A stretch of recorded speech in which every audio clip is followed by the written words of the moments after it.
এপ্ৰিল মে'ত প্ৰায় 2 কোটি মূল্যৰ সুৰা জব্দ ৰঙাপাৰা আবকাৰীৰ।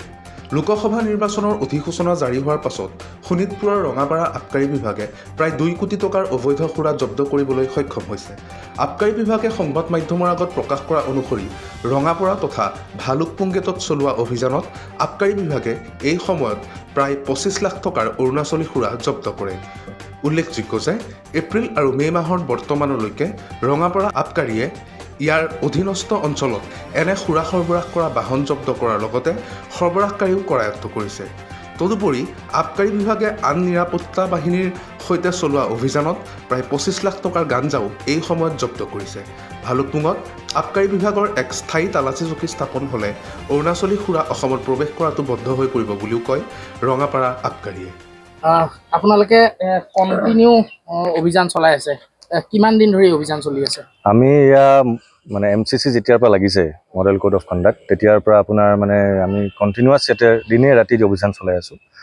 আমি বহুত টকাৰ বৰ্তমানলৈকে ধৰিছোঁ। যোৱা মাহত আমি 1,96,00,000 লাখ টকাৰ আমি মদ জব্দ কৰিছোঁ আৰু বহুতখিনি ভেহিকেল আমি জব্দ কৰিছোঁ, জেলত দিয়া আছে তেওঁলোকক কোৰ্টত। আৰু আমি ইয়াতে ভালুকপুং চেকপোষ্টটো একদম কণ্টিনিউৱাছ চলাই আছোঁ। ইয়াতেও বহুতখিনি আমি অৰুণাচলী অবৈধ সুৰা আমি ইয়াতে জব্দ কৰিছোঁ আৰু আমি কণ্টিনিউৱাছ আৰু আকৌ চলাই যাম আগলৈকে। আজিৰ ডেটলৈকে আপোনালোকে বৰ্তমান সময়লৈকে কিমানমান টকাৰ আনুমানিক অৰুণাচলী সুৰা জব্দ কৰিবলৈ সক্ষম হৈছে? বৰ্তমান আমি আপুনি এপ্ৰিল মাহ আৰু এতিয়ালৈকে আমি গোটেই ৰঙাপাৰা আবকাৰী চক্ৰই এতিয়ালৈকে মোটামুটি আমি 2 কোটি টকাৰ সুৰা অৰুণাচলী সুৰা জব্দ কৰিবলৈ সক্ষম হৈছোঁ। কেৱল মাত্ৰ ভালুকপুঙত? ভালুকপুঙত যদি আপুনি কয় তেনেহ'লে এতিয়ালৈকে আমি মোটামুটি 25-30 লাখ টকাৰ সুৰা জব্দ কৰিছোঁ। টোটেল যি মানে অভিযানত প্ৰায় 2 কোটি টকাৰ জব্দ কৰিবলৈ সক্ষম হৈছে। কেতিয়ালৈকে চলিব এইটো? আমিতো এতিয়া প্ৰচেষ্টা আমি আমাৰ ওপৰৰ অফিচাৰ আবকাৰী আয়ুক্ত জিতুলে ছাৰকো কৈছোঁ যে আমি এই বস্তু যদি আমি পাৰ্মানেণ্ট কৰিব পাৰোঁ তেতিয়া আমি আৰু বহুতখিনি এটা ডেটাৰেঞ্চ ক্ৰিয়েট কৰিব পাৰিম যাতে অৰুণাচলী সুৰা অসমত সোমাবলৈ নোৱাৰে। আমি আগলৈ চেষ্টা কৰিম যাতে পূৰা আমি এইটো কণ্টিনিউ কৰিব পাৰোঁ।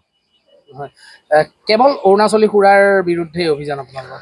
বৰ্তমান অৰুণাচলী সুৰাই নহয়, গাঞ্জাও আমি যোৱা মাহত আমি RPFৰ লগত। News desk Mahajyoti 24 live. বৰ্ণ টু ফিট বিভিন্ন মানসিক প্ৰত্যাহ্বানৰ মুখামুখি হ'বলৈ অনুপ্ৰাণিত কৰিব পৰা এখন বিশেষ গ্ৰন্থ। আপোনাৰ আৰু আপোনাৰ শিশুটিৰ শাৰীৰিক আৰু মানসিক প্ৰত্যাহ্বানৰ শক্তিশালীভাৱে মুখামুখি হ'বলৈ আজিয়ে ক্ৰয় কৰক বৰ্ণ টু ফিট। এমাজনতো উপলব্ধ।